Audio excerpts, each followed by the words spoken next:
Okay, this would be the 4-2-3-1 custom tactics, but we're going to be talking about similar to the flying fullbacks here, but it's mainly the iteration where we have the defensive line coming forward to make the 4-2-3-1 more attacking.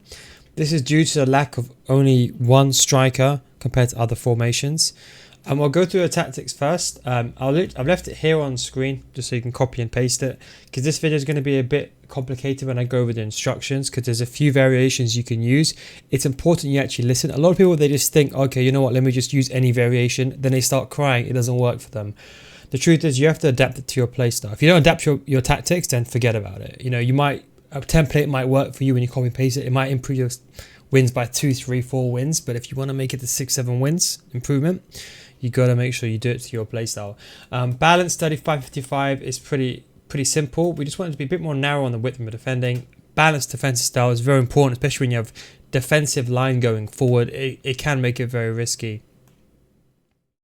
Build-up play long ball is very important. To push the defensive line going forward, these players, they don't really go forward on their own. I would recommend either fast build-up play or long ball. Do not think about slow build-up play at all, okay?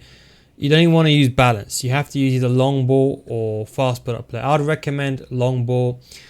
Don't forget, everyone always gets confused. Long ball doesn't mean you're playing Stoke City Route 1 football. It just allows your players to make runs going forward.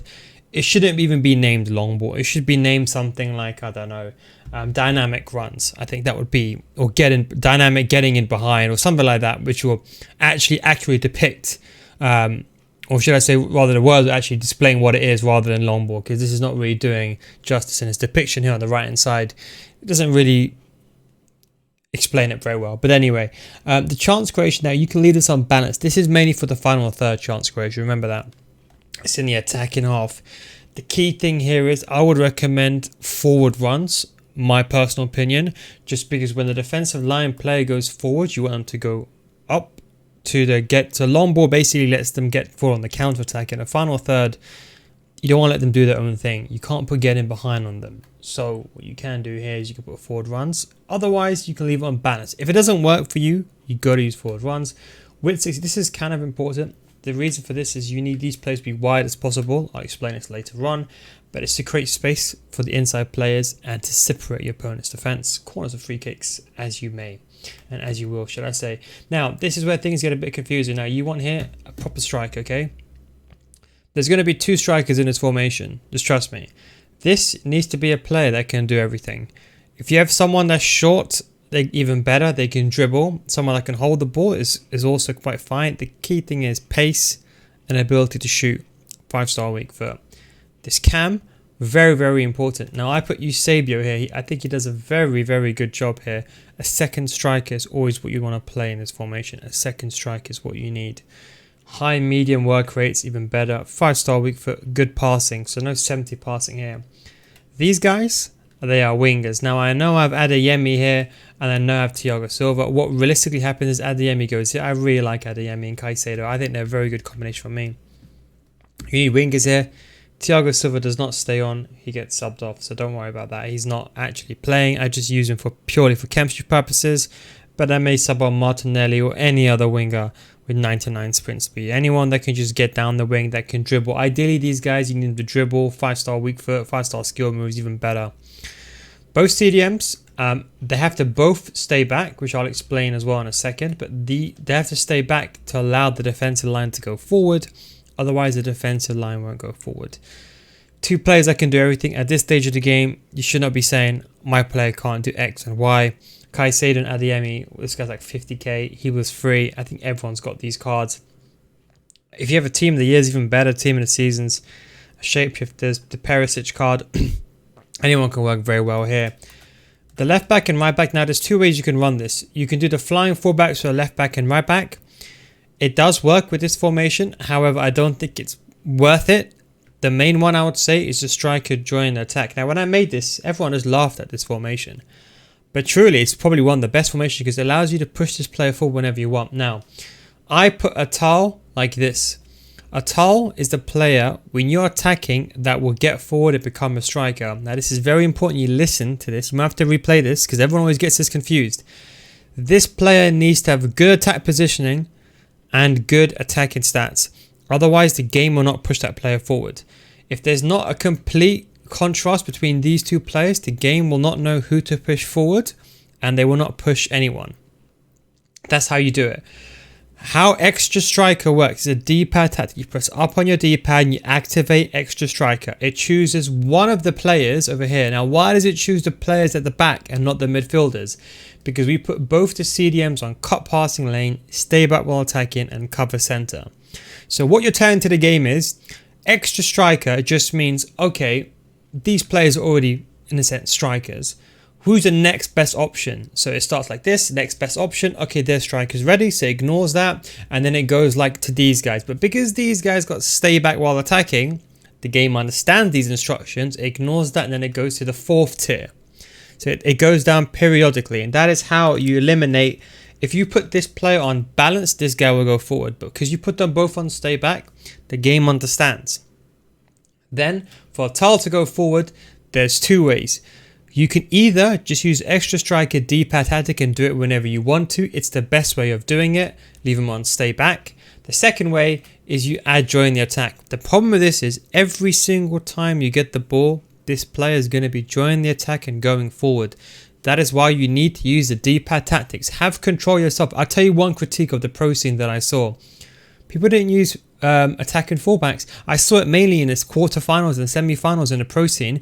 Half of these pro players are not even using attack and fullbacks when they're using the 5-4-1. I mean, to be honest, if you're asking me, I think it's absolutely absurd how you have actual pro players not using attack and fullbacks.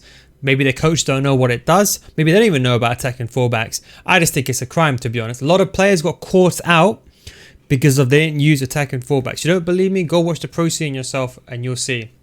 But what I'm trying to explain to you is that the pros don't understand this and they don't know about this that much.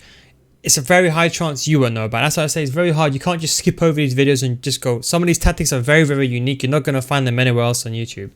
If the player doesn't go forward, you can leave join the attack on. Otherwise, leave them on stay back while attacking. Activate extra striker D-pad tactic. If that doesn't work, then you put extra join the attack. Extra striker doesn't do anything.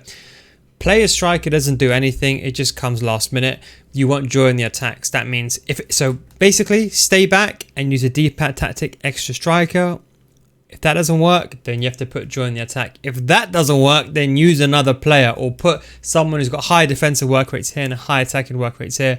You may have to fiddle it around. Some players will work, some players won't.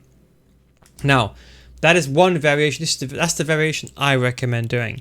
The second variation is with the flying fullbacks. That's leaving these two on stay back and then literally just doing this and having them on join the attack and overlap.